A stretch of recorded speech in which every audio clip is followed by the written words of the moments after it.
We all know the story. An apple falls, hits Isaac Newton, and the theory of gravity is born. But what if the story we learned in school hides something much deeper?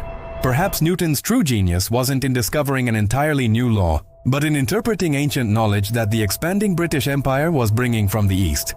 Newton is remembered as the father of modern physics, but he was also a devoted student of alchemy, theology, and sacred texts. In fact, over 90% of his writings weren't about science at all.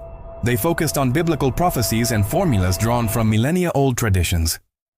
He didn't see the universe as a cold machine, but as a divine creation governed by invisible laws.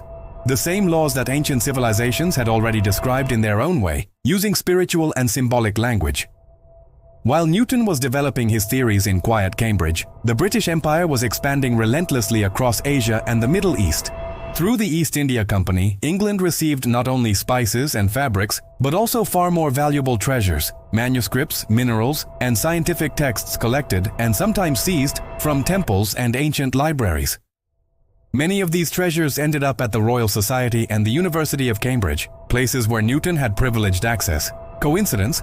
Ancient texts such as the Hindu Vedas, Babylonian treatises, and Hermetic writings already spoke of a universal force connecting heaven and earth, an invisible link between the stars and the objects below.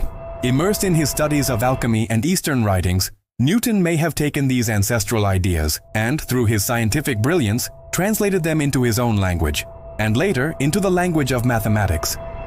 Thus, what for centuries had been Arabic, Indian, or Eastern wisdom became the foundation of modern science as told from Europe. The British Empire quickly understood the power of this transformation. It was the perfect chance to present the ancient knowledge of the East as an intellectual conquest of the West, a triumph of European rationality. And so the story we all know was built. Europe as the exclusive birthplace of science and progress.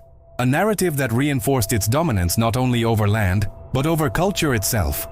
Perhaps Newton wasn't just a scientific or mathematical genius.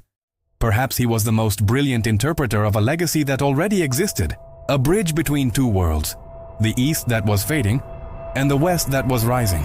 But if modern science, the very foundation of our world, was built upon much older and more diverse roots, shouldn't we also acknowledge the peoples who helped sustain it?